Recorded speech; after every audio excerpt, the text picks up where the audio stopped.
బంగాళాఖాతంలో ఏర్పడిన అల్పపీడనం నేడు తీవ్ర అల్పపీడనంగా మారనుంది. పశ్చిమ వాయువ్య దిశగా పయనిస్తూ నేడు ఇది వాయుగుండంగా బలపడనుందని వాతావరణ శాఖ అయితే అంచనా వేస్తోంది. పశ్చిమ వాయువ్య దిశగా కదులుతూ వాయుగుండంగా మారుతుందని తెలిపింది. ఇక రానున్న 2 రోజుల్లో తమిళనాడు, శ్రీలంక తీరాల వైపు వెళ్లొచ్చని అంచనా వేస్తున్నారు. దీని ప్రభావంతో రాబోయే 3 రోజుల్లో ఏపీలో కొన్ని చోట్ల తేలికపాటి నుంచి ఓ మోస్తారు వర్షాలకు అవకాశం ఉందని తెలిపింది. బుధ, గురు, శుక్రవారాల్లో కోస్తాంధ్ర, రాయలసీమలోని కొన్ని ప్రాంతాల్లో భారీ వర్షాలు కురుస్తాయని వాతావరణ శాఖ అధికారులు అంచనా వేస్తున్నారు. అల్పపీడనం క్రమంగా తీవ్ర తుపానుగా మారే అవకాశం ఉందని చెప్తున్నారు. ఆ తర్వాత అల్పపీడనంగా బలహీనపడి తమిళనాడులో తీరం దాటుతుందని తెలుస్తోంది. ఈ క్రమంలో 3 రోజుల పాటు సముద్రంలో తీవ్ర అలజడి ఉంటుందని, మత్స్యకారులు ఎవరూ వేటకు వెళ్లొద్దని హెచ్చరికలు జారీ చేశారు. వర్షాల నేపథ్యంలో రైతులు వ్యవసాయ పనుల్లో తగిన జాగ్రత్తలు తీసుకోవాలని విపత్తుల నిర్వహణ సంస్థ ఎండీ కూర్మనాథ్ తెలిపారు.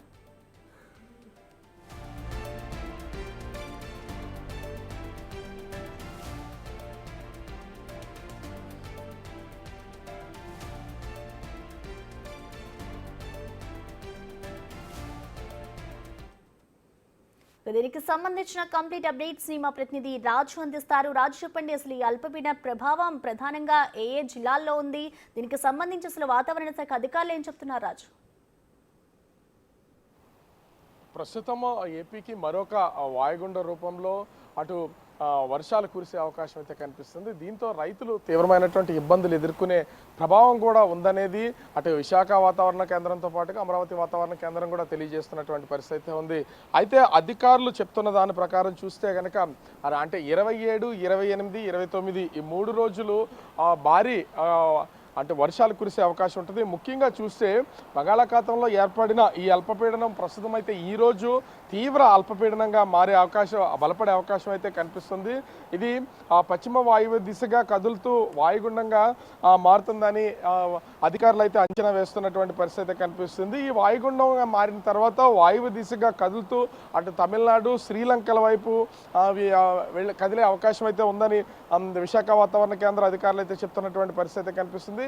వాయుగుండ ప్రభావంతో ముఖ్యంగా అంటే బుధవారం నుండి శనివారం వరకు 27, 28, 29 తేదీలో వర్షాలు అటు కొన్ని జిల్లాల్లో తేలికపాటి నుంచి భారీ వర్షాలు కురిసే అవకాశం ఉందని తెలియజేస్తున్నటువంటి పరిస్థితి కనిపిస్తుంది. ముఖ్యంగా ఆ సముద్రం కూడా ఈ 3 రోజుల పాటు అల్లకల్లోలంగా అలజడిగా ఉంటుంది. మత్స్యకారులు ఎవరూ కూడా వేటకు వెళ్ళొద్దు. వేటకు వెళ్ళినటువంటి మత్స్యకారులందరూ కూడా తిరిగి తీరానికి రావాలని ఇప్పటికే వాతావరణ కేంద్ర అధికారులు అయితే హెచ్చరికలు జారీ చేస్తున్నటువంటి పరిస్థితి కనిపిస్తుంది. విశాఖ సముద్ర తీరంలో కూడా చాలా మార్పులు అయితే వస్తూ ఉన్నాయి. అది తుఫాన్ల సమయంలోనో లేదా కాలానుగుణంగా అనేది అర్థం కావట్లేదు. చూస్తున్నా ఇక్కడ కనిపిస్తున్నటువంటి బండరాళ్ళు మొత్తం అన్నీ కూడా అంటే సముద్రం వెనక్కి వెళ్ళినప్పుడు మాత్రమే కనిపిస్తూ ఉంటుంది.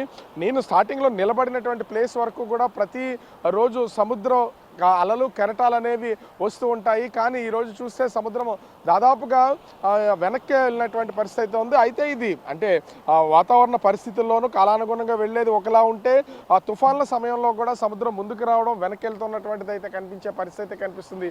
అయితే ఇప్పుడు వాయుగుండంగా ఉన్నటువంటి ఈ అల్పపీడనము ఈరోజు తీవ్ర అల్పపీడనంగా మారడం, తర్వాత వాయుగుండం కావడం, అది అటు తమిళనాడు, శ్రీలంకల వైపు ప్రయాణించిన తర్వాత అంటే కదులుతున్న తర్వాత తీవ్ర తుఫానుగా మారే అవకాశం ఉందని వాతావరణ కేంద్రం అధికారులు అయితే తెలియజేస్తున్నటువంటి పరిస్థితి కనిపిస్తుంది. 29కి తర్వాత ఇది అటు తమిళనాడు సమీపంలో ఆ తీరం దాటే అవకాశం ఉందని హెచ్చరికలు జారీ చేస్తూ ఉన్నారు.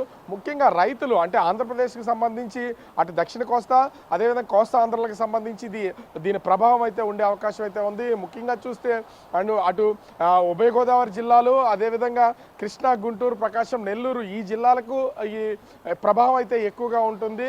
ముఖ్యంగా రైతులు వాటి అంటే పంట కోతకు వచ్చే సమయం ఇది. పంటలన్నీ కూడా సిద్ధంగా ఉన్నాయి కోతలకు కోయడానికి కానీ వరికి సంబంధించి కానీ. ఈ రైతులందరూ కూడా కొంత జాగ్రత్తలు వహించాలనే వాతావరణ కేంద్రం అయితే అధికారులు తెలియజేస్తున్నటువంటి పరిస్థితి కనిపిస్తుంది.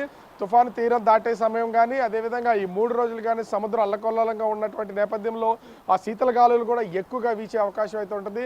దాదాపుగా 40 నుంచి 65 కిలోమీటర్ల వేగంతో గాలులు వీస్తాయని వాతావరణ కేంద్ర అధికారులు అయితే తెలియజేస్తూ ఉన్నారు. దీనిని బట్టి చూస్తే ఈ వాయుగుండం అనేది ఏపీ మీద ఎక్కువగానే ప్రభావం చూపిస్తుంది. ఒకవేళ వర్షాలు తక్కువ మోతాదులో తక్కువ స్థాయిలో వర్షాలు కురిసినా కూడా ఇప్పటికే మొత్తం వరి సాగుకు సంబంధించి పంటలన్నీ కూడా చీతకు వచ్చినటువంటి నేపథ్యంలో వరి సాగు మొత్తం అంతా కూడా ఇబ్బందులకు గురే అవకాశం అయితే కనిపిస్తుంది. దీంతో అటు విపత్తుల నిర్వహణ సంస్థ కూడా ముమ్మరమైనటువంటి ఏర్పాట్లు చేస్తున్నటువంటి పరిస్థితి కనిపిస్తున్నాయి. ఇప్పటికీ సముద్రంలో వేటకెళ్ళినటువంటి వాళ్ళు, ఎందుకంటే అటు కళింగపట్నము, అదే విశాఖపట్నం, ముఖ్యంగా మచిలీపట్నం, కాకినాడ ఈ సముద్ర తీరాలకు సంబంధించి మత్స్యకారులు అనేక మంది డీప్ సీలోకి వేటకు వెళ్తున్నటువంటి పరిస్థితి కనిపిస్తుంది.